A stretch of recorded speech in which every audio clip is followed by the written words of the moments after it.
ask if there are any public comments. Okay. And then we do have the review and approve the meeting minutes, but we don't have a quorum. And we did find out we do need a quorum at the time of voting.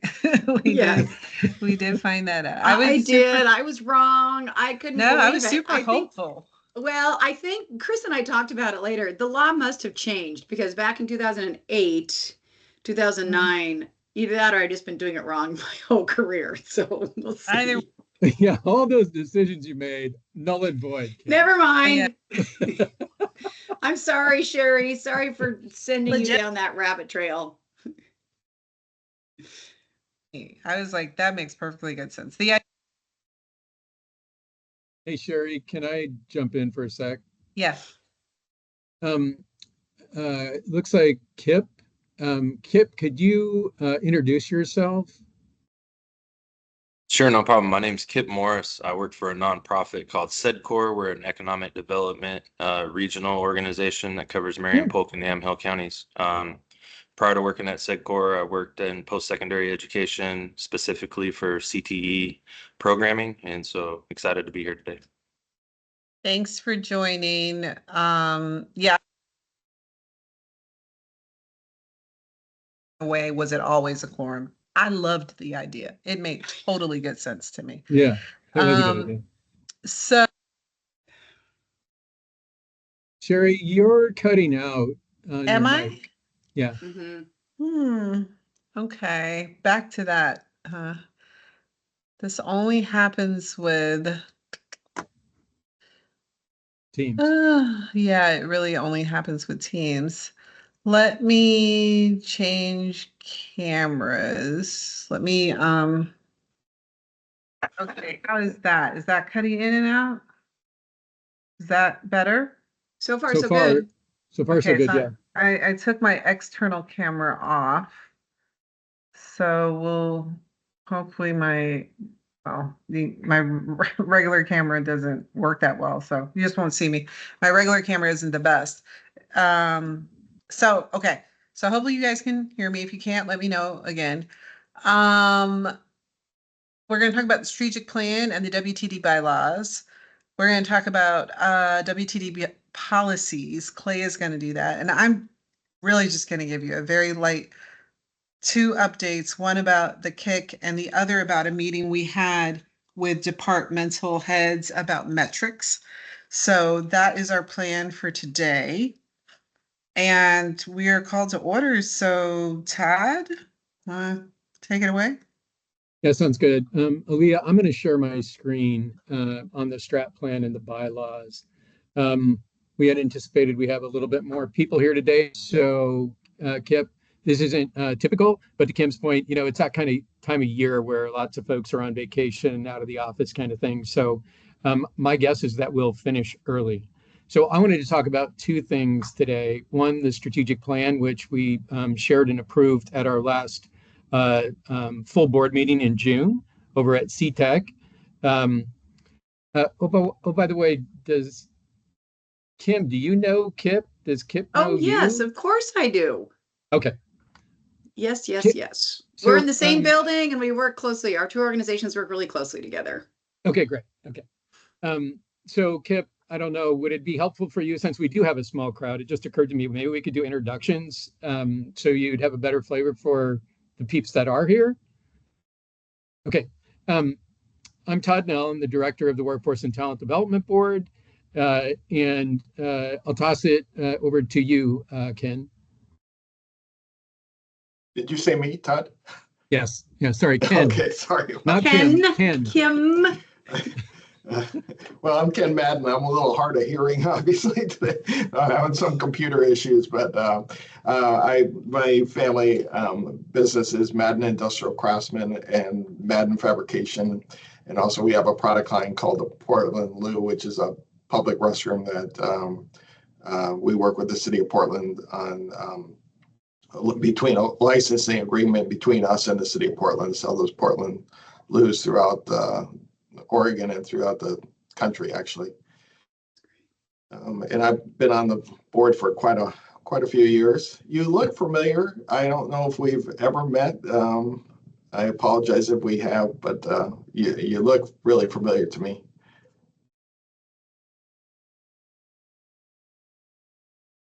I'm muted. No, I'm involved with a bunch of different projects, so we may have crossed paths somewhere in the past for sure. Sherry, you want to introduce yourself? Yeah, hey, I'm Sherry Dunn. Sorry, I'm the one who has to choose between sound or video. I am the chair of the board. I'm Portland based, City of Portland based. Very nice to meet you. Clay?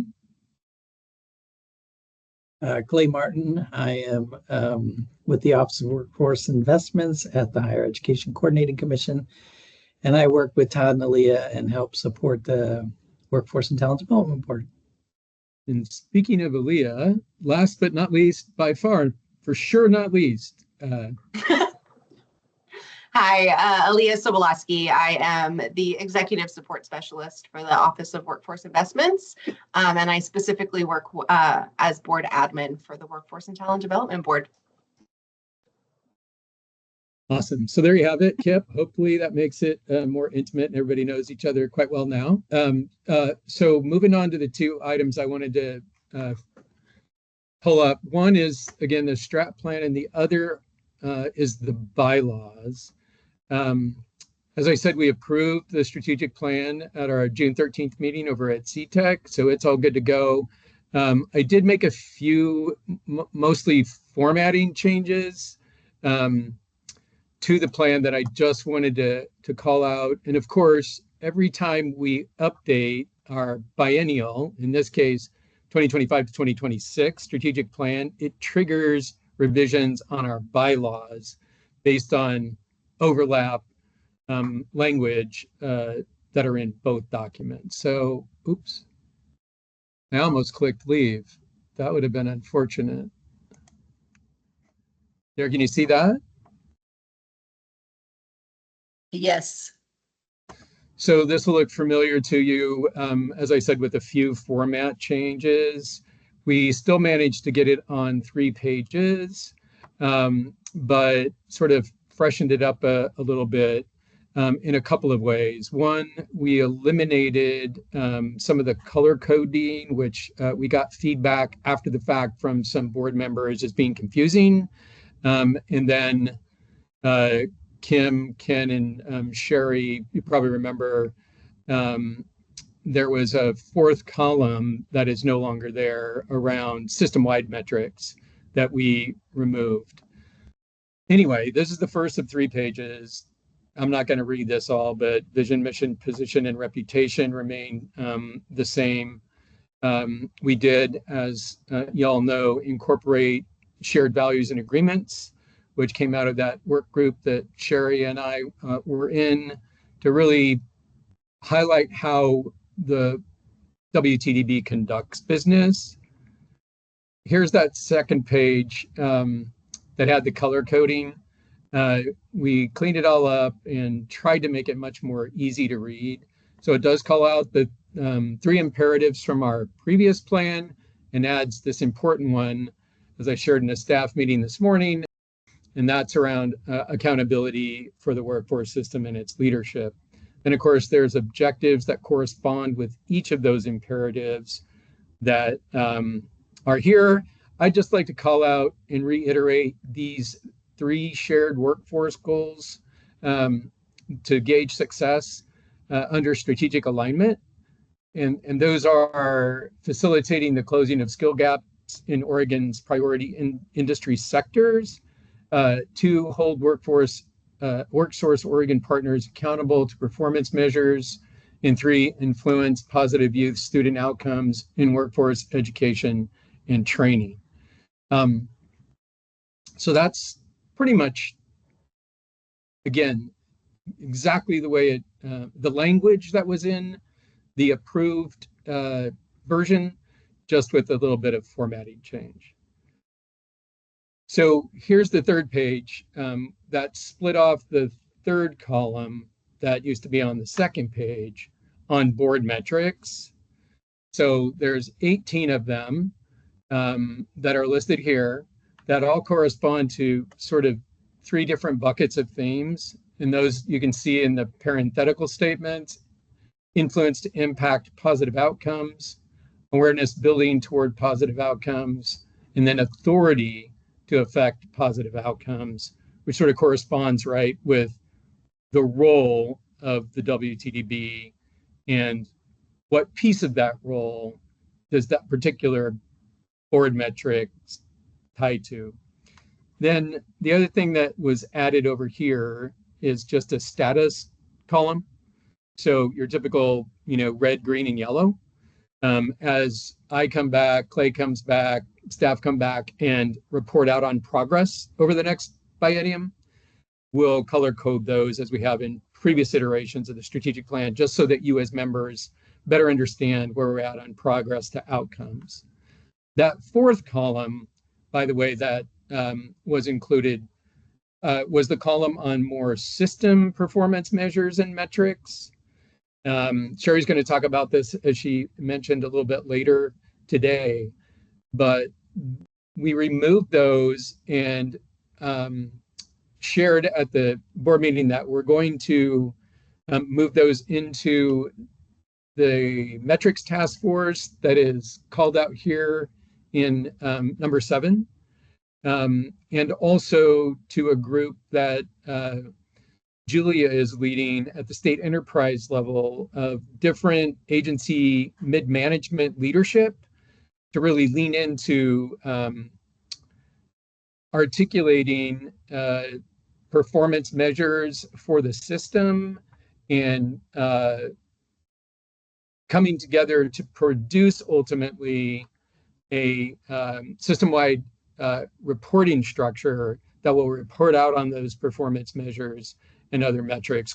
Of course, there'll be connectivity between that number 7 metrics task force that is being established and the work of that group as time goes on over the next calendar year. So that's kind of, one other thing about this. This morning I presented this in a staff meeting, and our goal for doing that, Clay's and mine, was to better get staff at the Office of Workforce Investments, which is, Kip, where the Workforce and Talent Development Board is housed at the HEC, more involved in helping move these board metrics forward than we have in the past.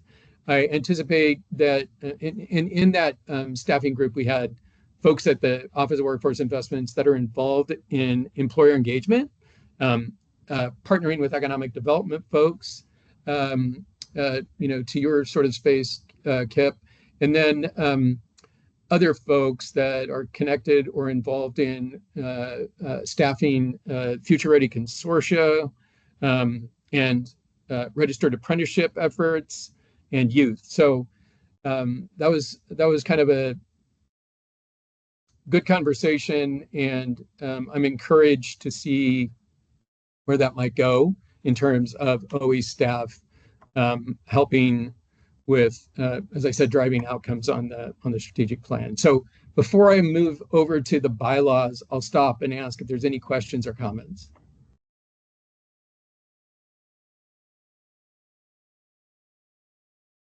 I will take that as hearing none, and I'm going to stop sharing, or can I? Yeah, I'm going to stop sharing, I think. There we go. And then I'm going to share a different screen. So are we good? Can you see this one? Okay, so Yes. this base, was that a yes? Yes. Okay, great. So these are our current bylaws and track changes with revisions that I'm in the process of making.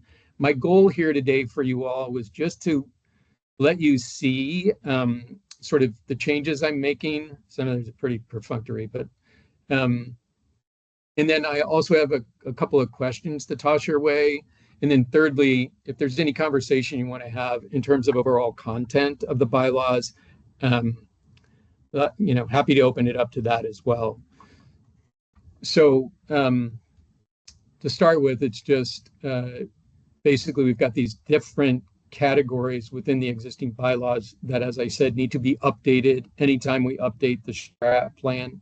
So redundant language here in terms of the mission that came from the strat plan that was slightly updated in this iteration versus our previous strat plan. I added this and also wanted to get your take on this. Maybe it's not necessary, but I can't tell you how many times people want to get clarity around the roles and responsibilities and business of the WTDB. And it's my take on that, that the more places they can find that and see that on a regular basis, the better off members are, because it's complex, it's a big system. And so I did pull over, since they're new, the shared values and agreements that you saw on the first page of the strat plan that correspond to our acronym of WTDB, and basically just copied and pasted them here for those reasons. So I'll just pause there. Does that make sense to all you members, or you, I guess, all you members, 3 members, in terms of having that added to the bylaws or not? I mean- think so. I'm sorry. No, go ahead. I think so too. I agree with you, Todd. It can be hard for even explaining what the board does to somebody outside the board. And even new members, I know I always got questions on what is our purpose, what is our mission. And I think having it in more than one place makes sense. No, I agree. I think, ideally they are timeless, ideally. So they wouldn't, I mean, you can, obviously update them, but I think if it was something that was going to change like annually or biannually, I would say no, but I think it's good. Yeah, I agree. It seems a little, I'm not sure the bylaw, I'm not sure that's typical, but for all the reasons that you have all mentioned, I support it. Okay, well, I'll go ahead then and make that part of the final draft that I'll bring back to next month's exec to approve. I suppose if we can't get agreement, which doesn't happen very often, we'll adjust it accordingly. So moving on to reputation, this all remained the same except for that last bullet was added for our recently approved strategic plan around inclusivity.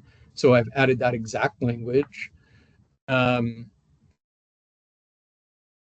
This has remained the same for the better part of at least a decade in terms of legal authority of the board, duties of the board, which reference WIOA and state statute, areas served. And oh, by the way, I forgot to ask, did you guys see this in the packet when it went out? Okay. Just wanted to check. Otherwise, if you hadn't, I'd dive into a little bit more detail. Talks about who to contact. Also, a little bit about membership activities and information that we work to implement on the strategic plan, policies, goals, and activities. So this is all pretty much pro forma, and as I said, been there for quite some time. And then we get into membership. And please stop me if you have any questions at all as I'm going along. This basically pulls from WIOA in any state statute that relates to membership. It's pretty high level and should be pretty timeless, to your point on the other piece, Sherry. So I don't think there's really anything in this section that I or Clay thought needed modifying. So that remains the same. This next section too on technical advisors came in, I don't know, Clay, what was it? Maybe 6 years ago, 7 years ago, something like that. And the notion here was to really call out from time to time how we would potentially utilize other state enterprise leadership as technical expertise to provide technical assistance and advising on issues, opportunities, and solutions as it relates to primarily the public workforce system. It also included, folks from Department of Labor at the federal level and regional level, typically from the San Francisco Bay Area, as well as the National Governors Association. As I reflected on it, my question is, at this point in time, does it make sense to keep this or not? Does it make sense to call this out just to I guess for a couple of reasons. One, educational for maybe new members to sort of see some of the different system partners that we work with in the work of the Workforce and Talent Development Board and with our partners. And I think to underscore some of the partners that maybe aren't in the state, i.e. federal partners in DOL, although that dynamic right now, given the current administration, is a little different than it's been in the past. So time will tell, obviously, on how that evolves. But then, for example, National Governors Association, which, Julia and I and Sherry in particular, and other board members are involved with on a national level. Or does it make sense to get rid of this, because most all people who are, even new members, I would say, pretty quickly and regularly are informed about the different partners and folks within the overall system and those that are involved. So I just kind of want to get your take on whether or not we needed to have it there. I mean, my take is to keep it because I just don't think you can have too much information. And I think we frequently have a problem of people forgetting or not looking or seeing or whatever. Or also, like you say, like people pretty quickly, but do they? I mean, they hear a lot of things, they hear a lot of words, but they're not sure where they all go. And so if they can reference back to something, but that's just, I'm not like hard line on it.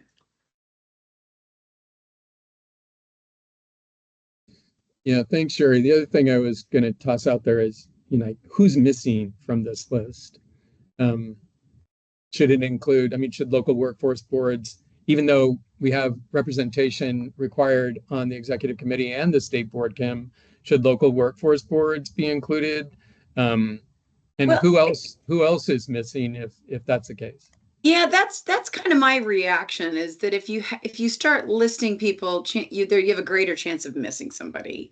I mean, I agree with you, Sherry, but I also don't know if the purpose is to remind board members of who our partners are and sort of have that ever-present awareness everywhere we possibly can, including our bylaws, then I understand that. But I think that the risk, I guess, is that it's not a complete list. And there could be, discussions, debates about, community colleges aren't on there and other training providers. So I don't know. I guess I'm a little torn. I get where you're both coming from. I'm kind of in more the Sherry's camp of at least having it in there, but maybe instead of trying to list companies, just really that first line, I think is kind of states it all, that, technical advisors may be utilized from time to time. And I know we, at one point, I don't know if it's in the entire document, Todd, but we had mentioned that for committees, we could pull in technical advisors to be a part. It didn't have to just be board members. And so I kind of like having some reference to technical advisors that speaks to somebody outside of our current board. The other thing we could do is use the definition that the KIC came up with, Todd, and list and call that out and say, we can use technical advisors, that first sentence, that will include but not be limited to the following partners as defined by the public workforce system by the continuous improvement committee, and then list those, but then that doesn't limit us. And it doesn't appear that we are, submitting a comprehensive list. I like that. Yeah, Hey, that's Todd, fine. Unrelated, I just wanted to let you know that those two members joined us. Andrew and Sarah Foster are both in our meeting now. So does that mean we have quorum? No, but we thought about doing introductions. Oh, okay. I just was checking. Yeah, And this is Adrian. I just logged in. Oh, hey, Adrian. I was wondering who that was. Yeah, it's me. Oh, well, hi. I'm glad you're here, and thanks for jumping on. Yeah, I was just telling Aaliyah previously that it looked like there was a chance that Andrew might be able to jump in. Andrew, I haven't had a chance to meet you, and I'm guessing pretty much everybody but Sarah on the call has not met you either. So excited that you're able to make it, and wanted to give you some space to introduce yourself and say a few words. Thanks, Todd, and good afternoon, everyone. Really glad to be here. Sorry I was a little late. OED, we had our monthly media briefing that started at 1, and I guess it's good news I'm not still in that, answering questions, and was able to pop over here. But my name's Andrew Stolfi. I'm in day 23, calendar day 23 of being the director here, and super glad to be at what I'm discovering even more and more so every day is just an amazing agency with great people.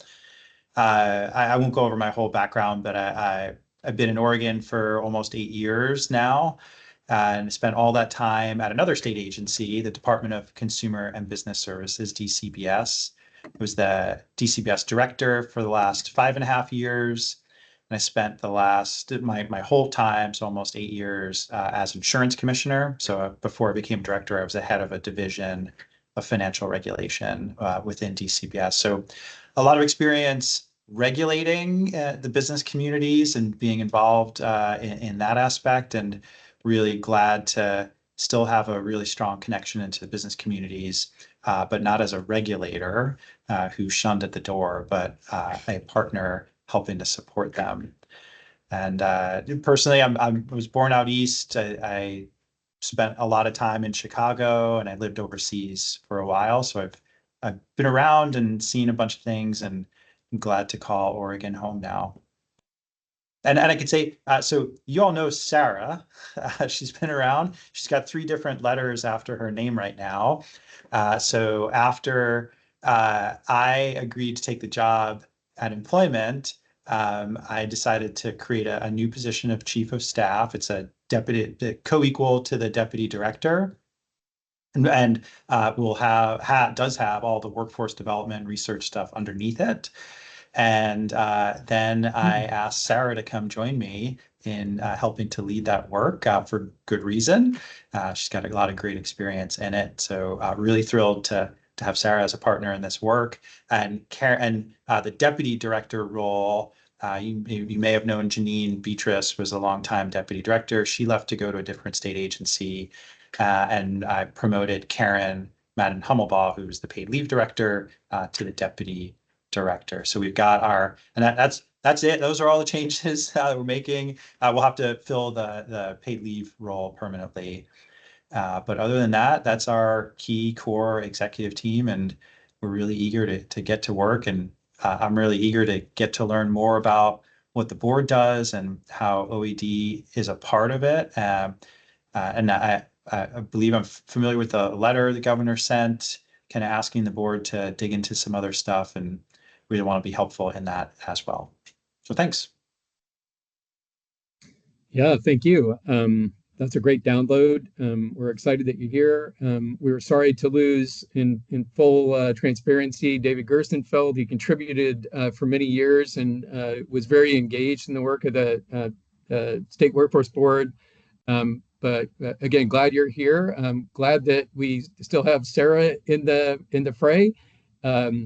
And I'm glad to know that part of your responsibilities include research. As a matter of fact, we were talking about best partners in the state enterprise this morning at the staff meeting, and multiple people in the staff meeting had really good things to say about OED and the data folks and the research folks. So you have a lot of, I would even say, raving fans over here at HEC in regards to that. And of course, we all really appreciate and love Sarah. So we look forward to partnering with y'all in as many ways that make productive sense as possible, I guess. So we were just in the middle of, I had just finished up Andrew and Sarah and Adrian.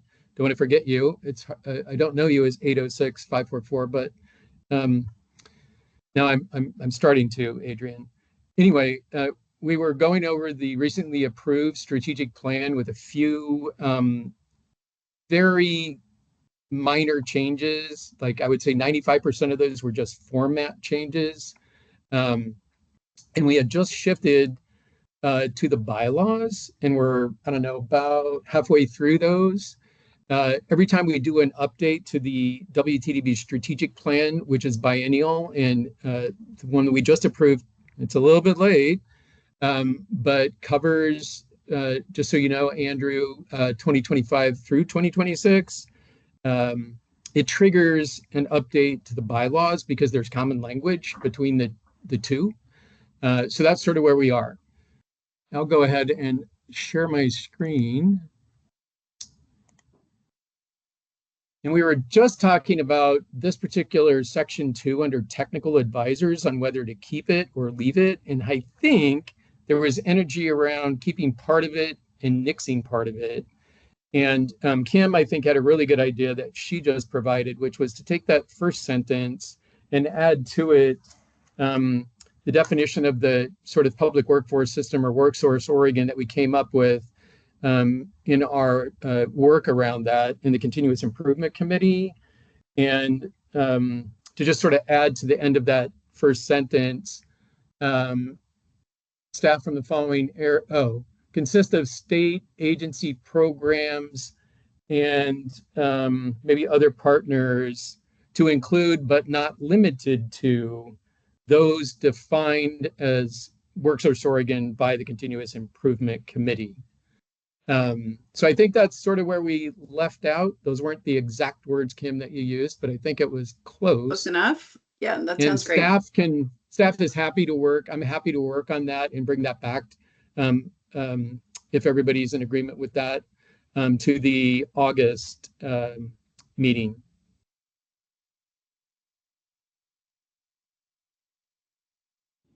Yeah, this is Adrian. That sounds good to me. I came in on the tail end of some of that conversation around the changes. So as long as it, in my mind, and it sounds like, creates some flexibility, I support it. And just FYI, the 806 number, I have 2 phones, but my personal phone is priority in my car. So log me in so y'all can recognize me by my 806 as well. All right. Yeah, I was thinking, like, is that somebody from DOL or anyway? Yeah, thanks for telling me.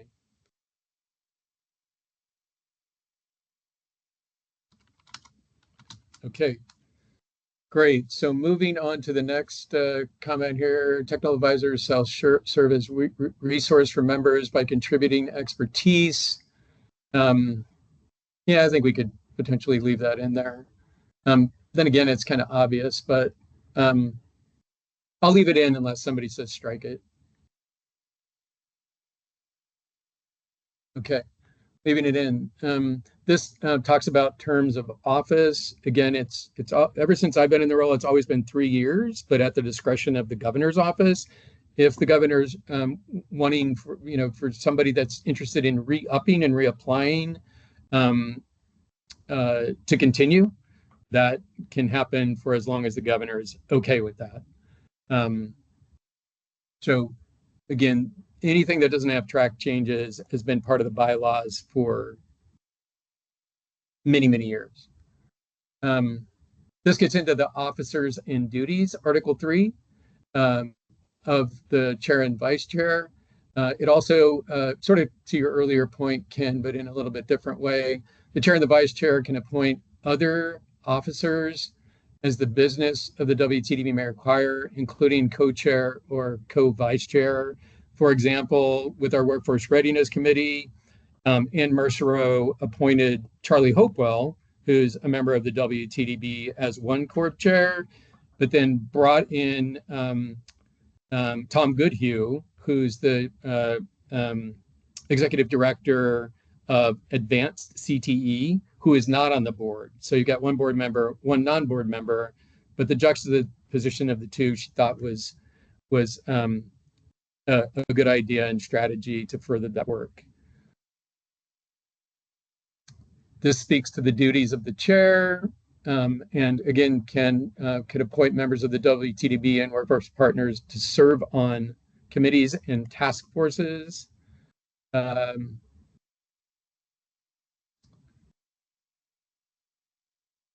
Yeah, I think that's about it for that section. Procedures, voting rights, and quorum.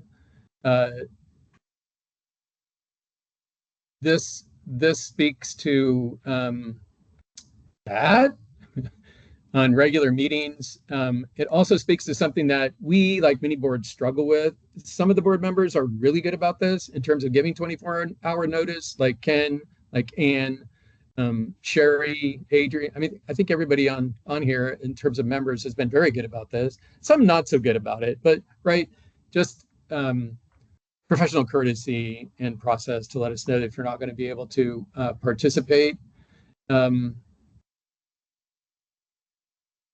We have had a few people that have not attended well that we have asked to step down. We do have a few ex officios right now, one of which I'm going to reach out to and talk about that with them. And oh, by the way, Andrew, we've been in conversations about reducing the size of the board for several months now. We're trying to do that as actively and quickly as possible, although given the prescriptive requirements from Workforce Innovation and Opportunity Act, as well as state statute and statute in some parts, that's going to take a little bit of time. But when there's an opportunity to reduce headcount without, significant impact or other sort of downside to it, we're going to go ahead and try and lean into that as much as possible. Oh, and maybe I'll say a little bit more than I otherwise would, Andrew, since you've joined. We do have situations like many boards where there's an emergency or an urgent matter that really needs to be voted on. So if the chair so chooses, we are allowed to do a couple of things, and that's call a meeting as quickly as possible to vote on things. And as it relates to this body, when it is an emergency or very urgent, this body can act on behalf of the full board to make things happen and make a decision. So that's called out here. We once again, hats off to Aaliyah because she has done a great job at D in terms of public noticing all regular meetings per this requirement. I think we're actually doing quite a bit better than that now, to where we're trying to notice things 1 to 2 to even 3 weeks when possible in advance publicly.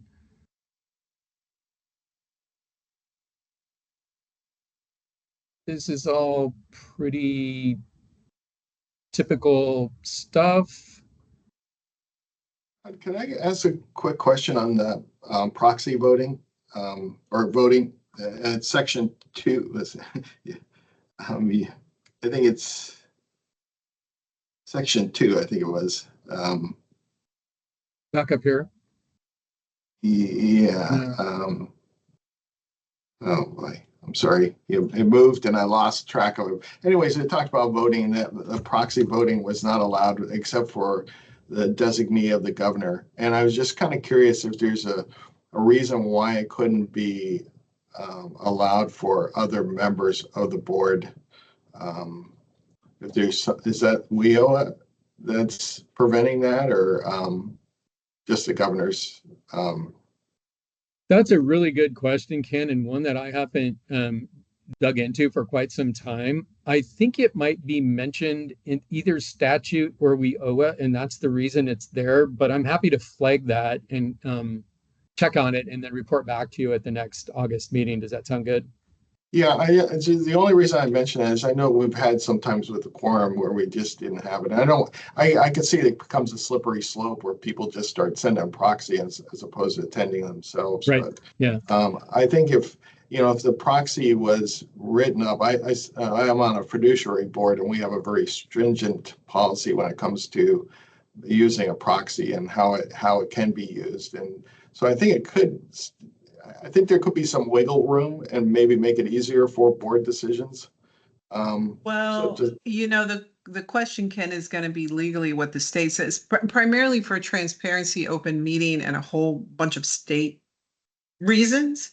I could see why the state would not, different than a corporate board would, because they talk about physical presence, phone or video. I think there's always concern with states about double dealing, influence, blah, blah, blah.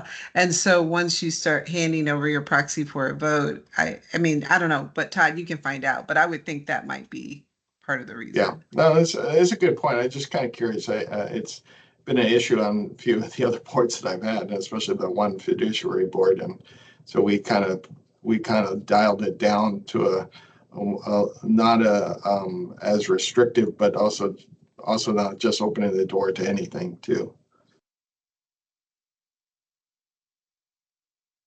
Okay, I made a note, Ken. I'll follow up on that. The rest of section 3 is on conflict of interest. I did want to highlight, although I missed it when I pulled this together in track changes under section 4 quorum. Clay and I had chatted about this, and I want to change this language. It needs to be higher level because, to my earlier point, the membership numbers are always super tricky. Kim can appreciate this at the local board level. People are coming on as new board members, rolling off as retiring members. And to call out the number there, a minimum of 9 business member positions must be filled. It needs to go back to, I think, the way it was previously, which is a percentage as per the prescription of state statute and WIOA. So I'm going to make that adjustment because when we do for this body, for example, it's just a pure majority, right? Just simple majority. For the state workforce board, we have a requirement for the number of, or the percentage of business folks on the board that must be in attendance that ALEA tracks on a regular basis. So I think, again, it just seems much more commonsensical to change that to the percentage as opposed to a number, if that makes sense. So I'll make that change.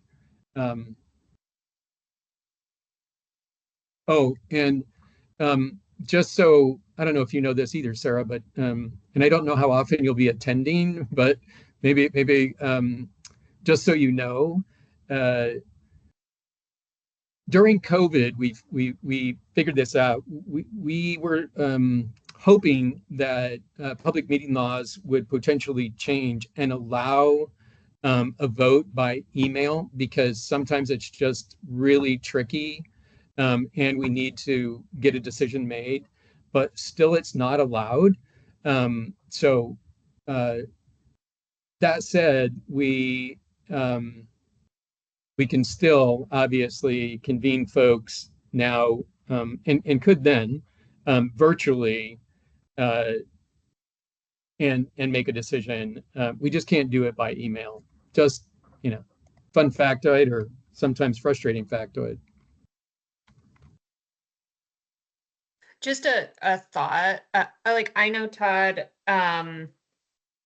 we went through this whole proxy, whole thing in the industry consortia. So they might have some examples on, and I know they're not a governor appointed board, but still they might have some examples on rules and bylaws around when to send a proxy, how often someone can send a proxy how to do an online vote if like they had some extenuating circumstances language, so that it just might be helpful Oh. to check in with them because we went through this a lot. Okay, great. Thanks for telling me that. I'll check in with them. Yeah, no problem.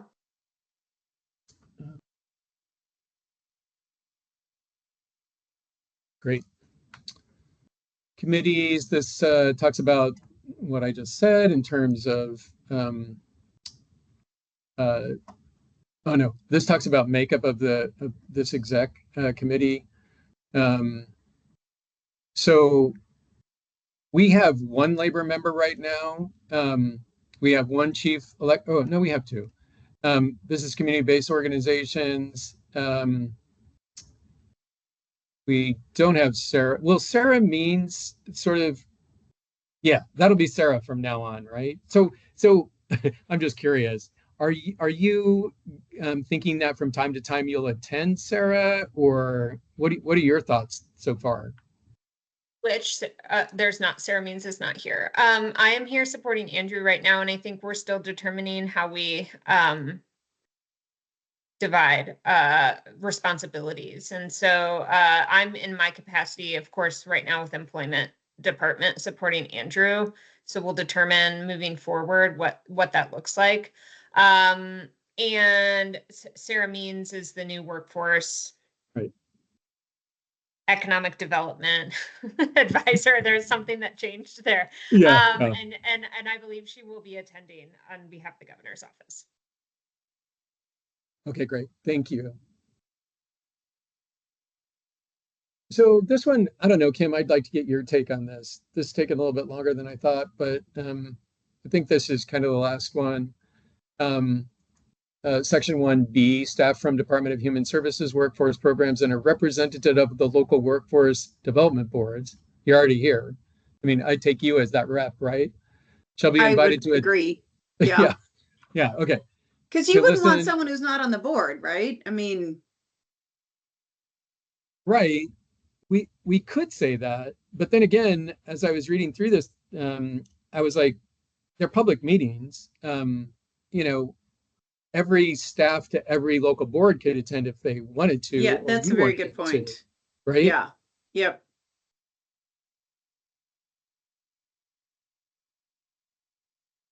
I mean, that's interesting. So I thought I was right? a member of the executive committee. So I guess I'm a technical advisor.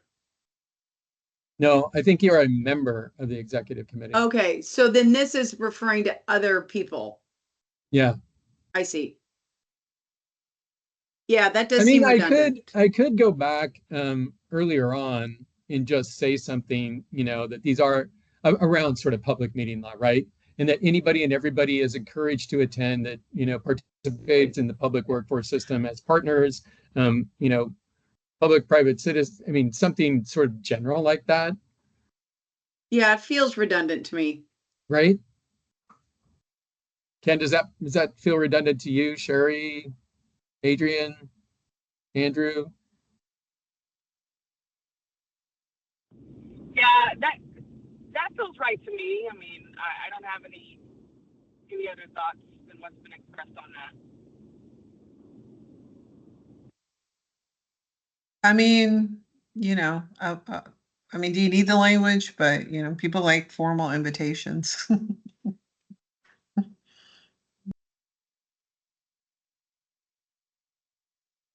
I think Well, I was just going to say, I think it's assumed within the idea of it being a public meeting. The invitation goes out broadly, and so it may not be necessary. Well, you know what happens when you assume. Yes, that's true. Very okay, good. but maybe add a general public meeting law.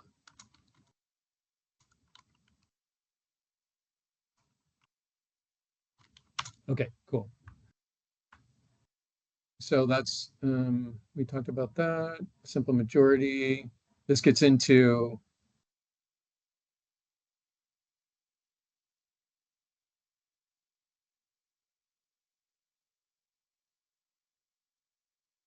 Chair can establish standing or ad hoc committees.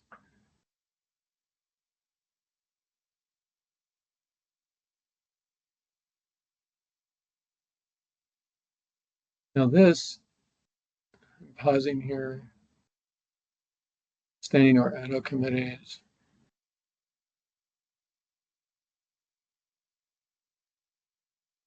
This, I need to align that with the other language.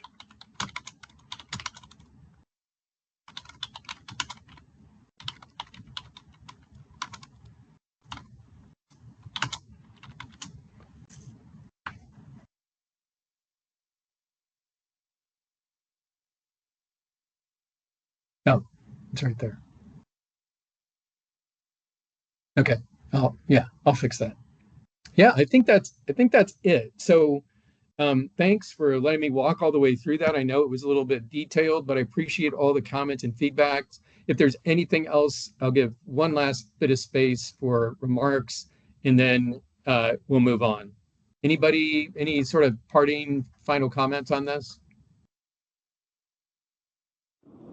This is more of just a question, Todd. You know, with the changes that you've made, will we be able, and this is really just more so for me because it's helpful, will we be able to see like the red line doc or the track changes so that we can just have a final review of everything that was talked about, and then weigh in if needed at that time as well, or are you just going to send us the updated language? And Yeah, the way we've always done it in the past, and Ken Madden is right there with you. He's a stickler for this. When we change the bylaws, he loves to see and expects to see the track changes of what was removed and what was added. So that's what I'll plan to do. okay. I'll clean this all up, and then I'll send it out, and then you'll see it in the packet for the August meeting, Adrian, and then we'll work through that, and hopefully, well, you know, obviously there could be additional comments that people have. We'll make any of those adjustments if so. If not, yeah, either way, we'll go ahead and ask the committee to go ahead and approve it. Okay, great. All right. Well, I'm gonna stop sharing, I think. If I can get on the right screen. And I'll toss it. Does it go over to you now, Clay? Yep. Now Clay, then me.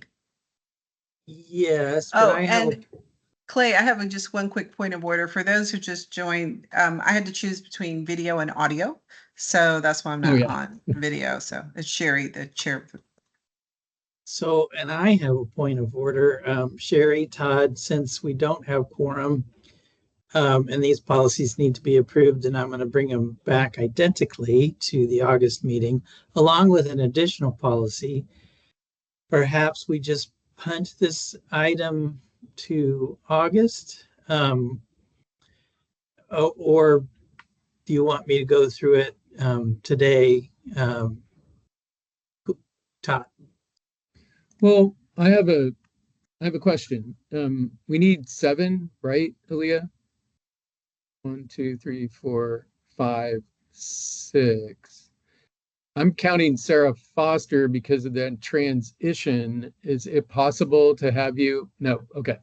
Because I was going to offer to then call Steve Johnson, who texted me a few minutes ago saying that if you needed one person to get to quorum, that he would try. He's apparently talking to somebody in the governor's office right now, but he would step out and join us. But okay, that strategy isn't going to work. So at any rate, oh, go ahead, Sherry, sorry. Yeah, I was going to say, based on that, Clay, I think your instinct is right.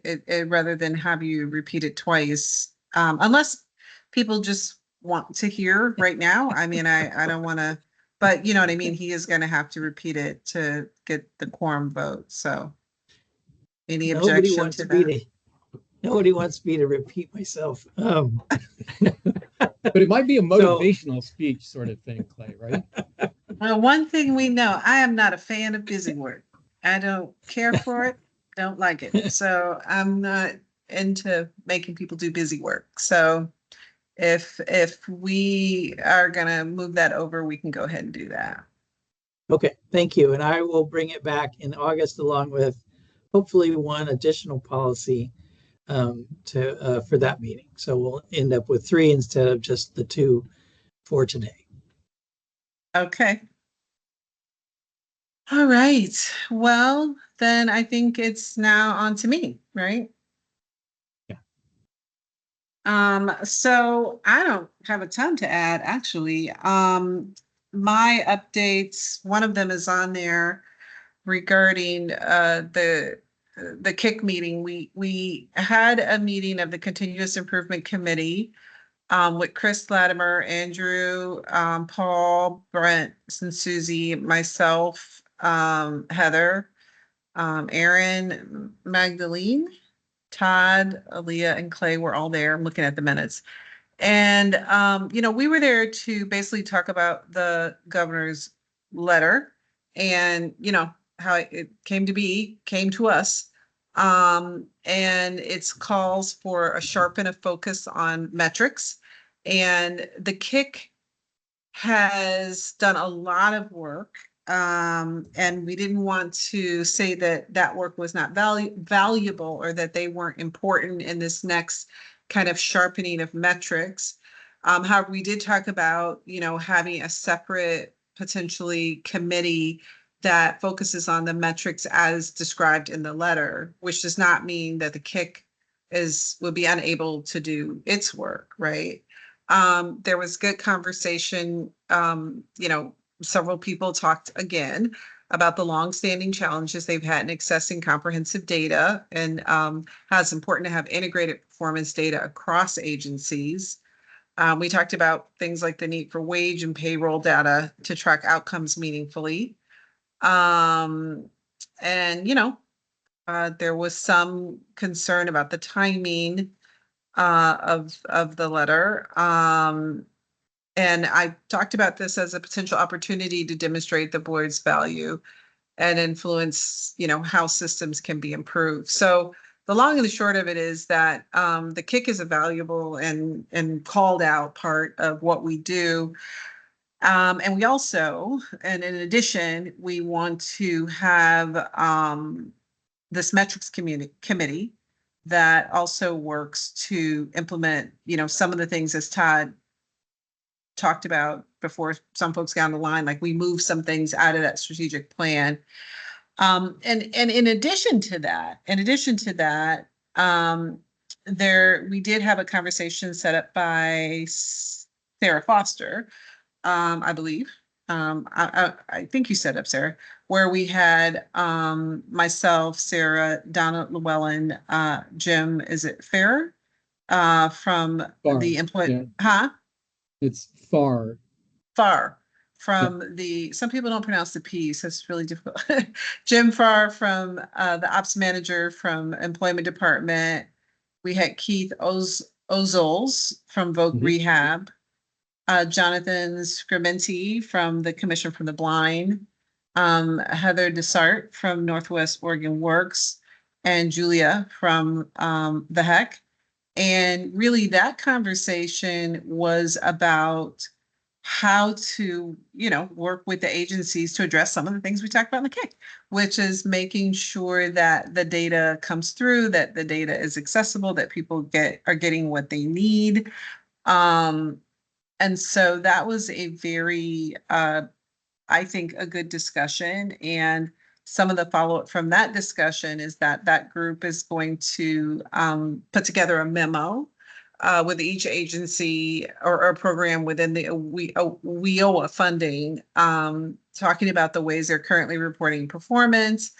And, the long story short is they want to have this memo ready to present, hopefully at our next quarterly meeting, which is in September. It would include recommendations from that group to ways they can engage with the WTDB metrics committee. So those things kind of mesh together as one thing. We haven't gotten any farther than that and than the discussions. And so I don't have much other color commentary to add.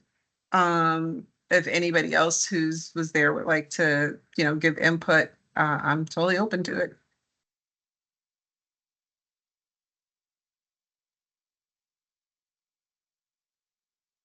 Anyway. I'm happy to chime in since I convened the meeting. I think the purpose of the meeting was really to organize the agencies that are responsible for WIOA performance and programs. So all of the partners and the local workforce board. So all the partners that Sherry just mentioned, to figure out how they, in the governor's letter, how we want to operationalize some of the objectives in the governor's letter. And understanding that the Workforce and Talent Development Board is in the middle or wrapping up a strategic planning process and has done quite a bit of work on its own performance metrics. The governor's kind of outlined in her letter that she wants a focus on WIOA performance within those performance metrics. And so this group is going to say, how are we measuring performance against, how do we measure performance today? What does the governor want to see in terms of how agencies report out on that performance collectively? Because the workforce system is a system within WIOA performance. And in that meeting, there was a lot of talk around, okay, so sometimes we have apples and oranges, and we might not be able to articulate a shared performance metric, but let's like at least have a baseline so we know when we do have apples and apples, and we can start to coalesce around then what we want the future of our performance metrics to look like. And so this first memo to the WTDB is that assessment and a directive to ask like, where should this performance system be housed?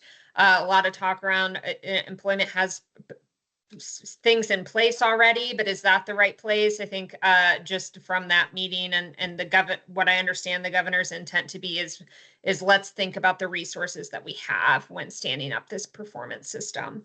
And so the directive was that group to come together. And Sherry, I know you're mentioning that the KIC may have a separate metrics committee. I think that this group would inform potentially that group as advising this group on some of the ensuring that they're not losing the conversation from the board that happened over the last several months around the strategic plan.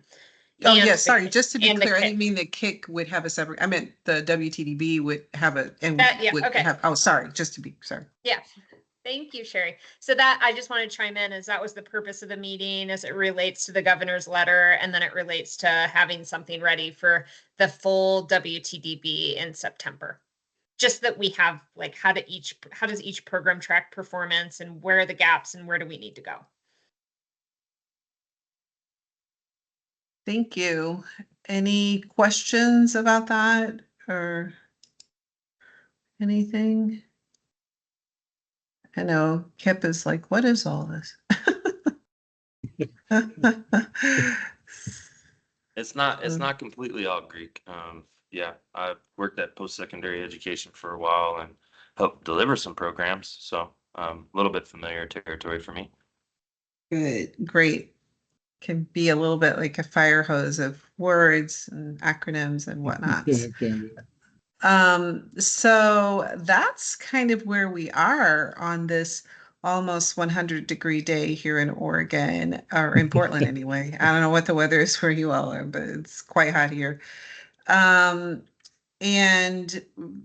because we didn't have the quorum for the vote, obviously Clay didn't do his piece, which is not Clay's fault. And that's pretty much our conversation on that. Did folks have other things they might want to bring up, or they have follow-up questions on, or that they would like the rest of us to know? Anything going on in your world? Yeah. If there's a space for it, I introduced myself. I'm in a similar boat. I other than Sarah, I don't really know anyone else here. Oh, yeah. Yes, That is, we did our intros before you guys joined, but we can do it again. I think it's helpful. It helps. Repetition always helps, right, with remembering. So that's no problem. So I'm Sherry Dunn. I'm the chair of the board. I've been on the board for a long time. We'll say that, a long time. I formerly ran a nonprofit here in Portland, Women's Workforce Development. I run my own consulting firm. I am a former practicing attorney. I've done federal policy, worked at the federal level doing education for legal services. I've done a lot of jobs in my life, lots of things. Yeah, so that's me. Todd, I'll pass it to you. Oh, thanks, Sherry. And yes, you have been on the board for many years. And every one of those years, we've been very appreciative of your leadership and participation. And Andrew, Sherry's being a little humble there. She just also, I want to underscore, wrote a book. And it's a pretty amazing book. And I think there's some extra copies floating around. I'll see if I can get you one. It's about race in the So workplace, just to be, so you know. So you might have to cover one eye to read it. No, I'm just kidding. Given the politics, I mean, of today. so I'll try to get to that. But anyway, yes, thank you, Sherry. So I'm Todd Nell, director of the State Workforce Board, the Workforce and Talent Development Board. I've been in the role about a decade and worked closely with Clay and Aaliyah.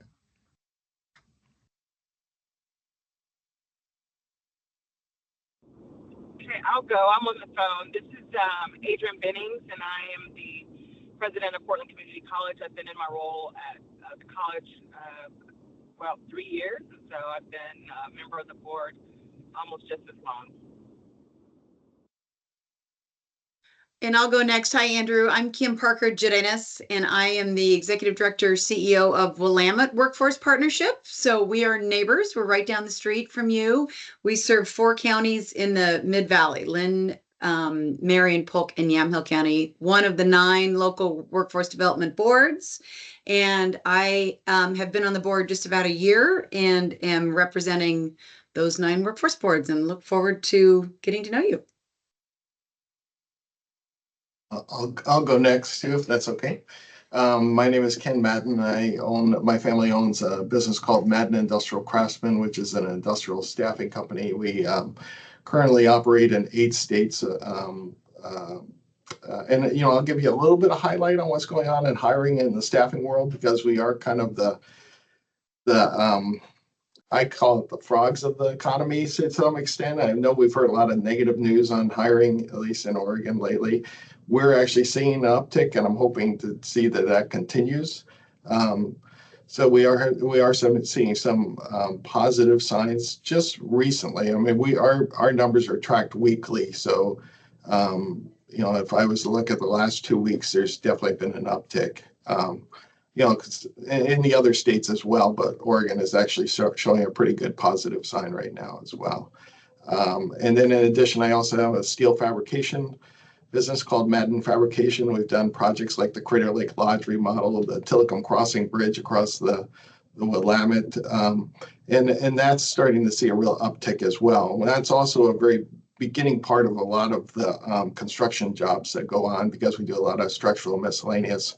And then lastly, we have a product line called the Portland Loo, which is a public restroom that we collaborated with the city of Portland to produce a prototype. And now we sell that throughout the state of Oregon, obviously, but across the country and into Canada. We have one in New Zealand, and kind of in the negotiations with Ireland right now to start selling them overseas in the EU as well.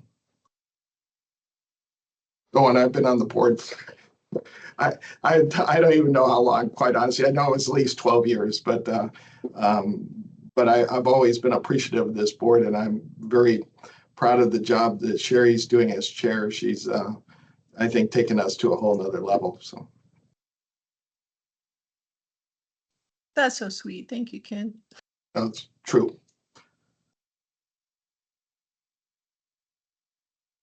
Kip Martin. I guess I'm Or next. Clay. Did I call you Martin Clay? Clay, your name, I'm looking at the names and I see Martin, I'm like, I know the man's name is not Martin. So Kip, Thank you. Hi, Andrew. My name's Kip Morris. I work for a regional economic development company called SEDCOR. We're a nonprofit. We find ourselves in conversations with workforce development quite frequently. Prior to working at SEDCOR, I worked in post-secondary education, building CTE programs for apprenticeship programs. So I've been on the execution side of workforce training and development and work closely with like East Cascade Works in Central Oregon with Kim here at Willamette Workforce Partnership, and happy to be here. Not a board member, first time joining today, just an interested party. And I'm Clay Martin, Clay before Martin, but really, Sherry, I hate the way I guess all of Oregon puts our names in teams. Anyway, I am not a member of the board. I am staff at the Office of Workforce Investments at the Higher Education Coordinating Commission, and help support, along with Aaliyah and Todd, the Workforce and Talent Development Board. And primarily, I would come here to these meetings on policy-related issues or planning, local planning or state planning.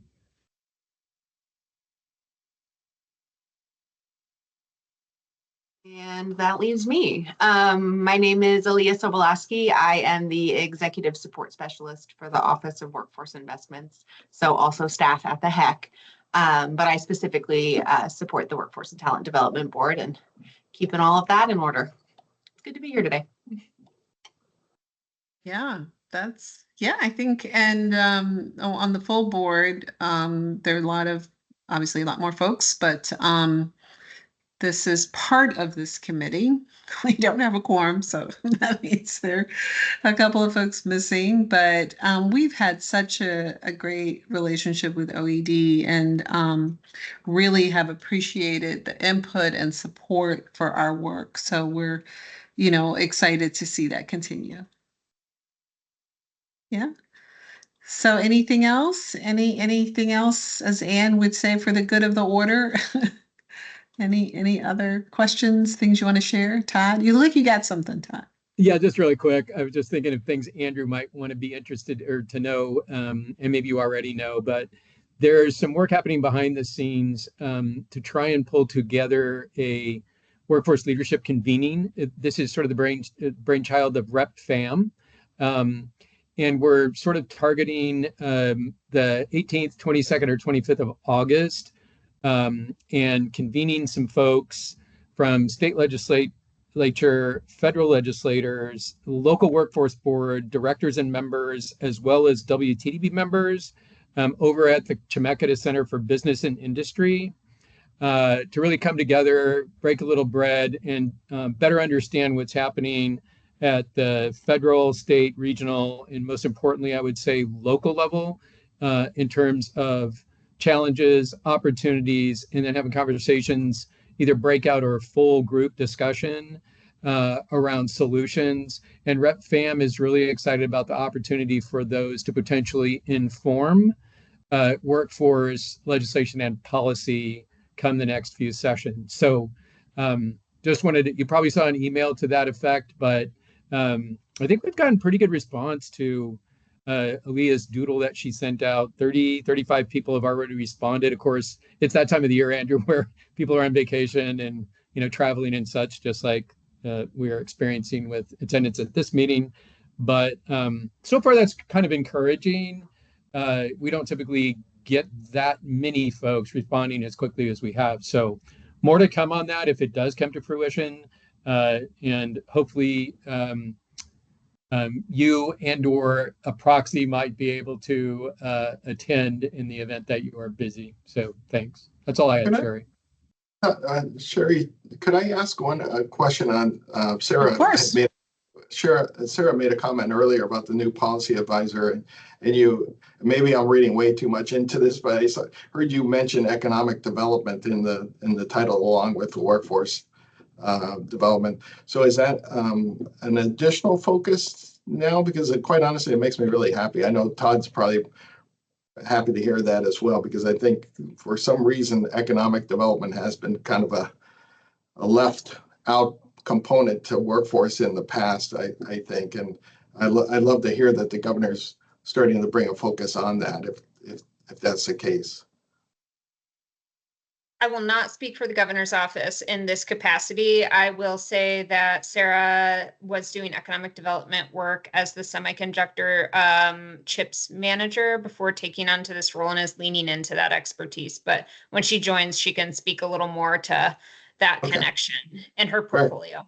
Fair enough. I just love hearing that word mentioned at a workforce board meeting. I think it's very important for the state. And honestly, I think a lot of states leave that out of the conversation. And when you're talking workforce, economic development should be a part of that table as well.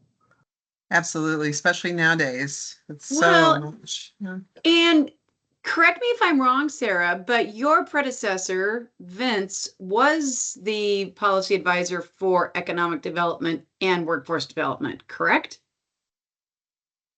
And then there was a shift when he I think changed. I and think it was like jobs, but I think generally as we all know, and being in workforce development spaces for I'm not going to say decades for myself, but the times that I've showed up, our challenge with bringing workforce, and I'm going to speak the need to, and you all know my perspective on bridging the gap between economic development and workforce development. And I think I brought that in that role. I will continue to bring that. I think it's just a challenge and an opportunity that this board can continue to lead in on.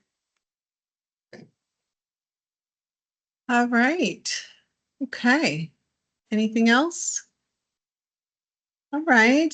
Well, I appreciate you all joining us today. I know it is hard in summer months and there's still a lot going on at state level also. So I appreciate everyone's time, and we'll get that vote, Clay. We will get that vote. So just not today. But we appreciate you all. If you have any additional questions, feel free to reach out by email. Okay? All right, we are adjourned. Great. Thank Thanks, you. everybody. Thank you, Sherry. Thanks, Uh-huh. everybody. Bye. Bye-bye.